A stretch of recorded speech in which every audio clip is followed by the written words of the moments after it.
Hello guys, வணக்கம் and welcome back to the film புதிய YouTube channel. இன்றைக்கி நம்ம ஏகேவோட நடிப்பில் விடாமுயற்சி படத்துலேருந்து ட்ரெய்லர் ரிலீஸ் பண்ண போகிறதா நேற்றுக்கு அனௌன்ஸ் பண்ணிட்டாங்க. ஸோ இதனால் இந்த படத்தோட ட்ரெய்லருக்காக அஜித் ஃபேன்ஸ் மட்டும் கிடையாதுங்க, Rajini fans, Vijay fans, Suriya fans கூட இந்த ஒரு ட்ரெய்லருக்காக வெயிட் பண்ணிட்டு இருக்காங்க. ஸோ இதுக்கான ரீசெண்டாக தான் நம்ம ஏகே இந்தியாவே பெருமை பெற அளவுக்கு துபாய்க்கு போய் ஒரு சம்பவம் ஒன்று பண்ணி விட்டாரு.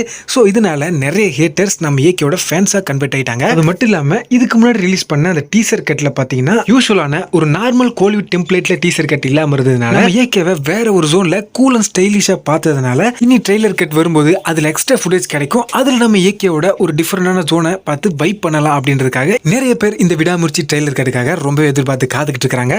பட் அப்படி இருந்து விடாமுயற்சி டீசர் 1 crore வியூஸ் மேல தாண்டவே இல்லை அப்படின்னு நீங்க கேட்டீங்கன்னா, இந்த புஷ்பா போட ட்ரெய்லர் மாதிரி 100 கிலோமீட்டருக்கு வில்லன் அடிச்சு பறக்க விடுறது, குத்துப்பாட்டு பாடுறது, இந்த மாதிரிலாம் இல்லாம இருந்ததும் ஒரு காரணம்னு சொல்லலாம். நம்மள ஹாலிவுட் சினிமால இதே மாதிரியான ஒரு ஃபார்மெட்ல டீசர் கட்டோ ட்ரெய்லர் கட்டோ வந்தா பயங்கரமா ஆஹா ஓன்னு புகழ்வோம். பட் இதே ஃபார்மெட்டில் நம்ம விடாமுயற்சி, லியோ மாதிரியான படங்களுக்கு உலகத்தரமான மேக்கிங்கில் ஒரு டீசர் கட்டோ ட்ரெய்லர் கட்டோ விட்டா என்னடா சப்புன்னு இருக்குது அப்படின்னு ஒரே வார்த்தையில் சொல்லி முடிச்சு விட்டுருவீங்க. ஸோ இதே மாதிரியான ஒரு விஷயமும் இந்த விடாமுயற்சி ட்ரெய்லருக்கு நடக்குமா நடக்காது அப்படின்றத நம்ம பொறுத்திருந்து தான் பார்க்கணும். ஸோ மீண்டும் ஒரு இன்ட்ரெஸ்டிங்கான வீடியோவில் நான் உங்களை சந்திக்கும் வரை stay tuned and stay safe.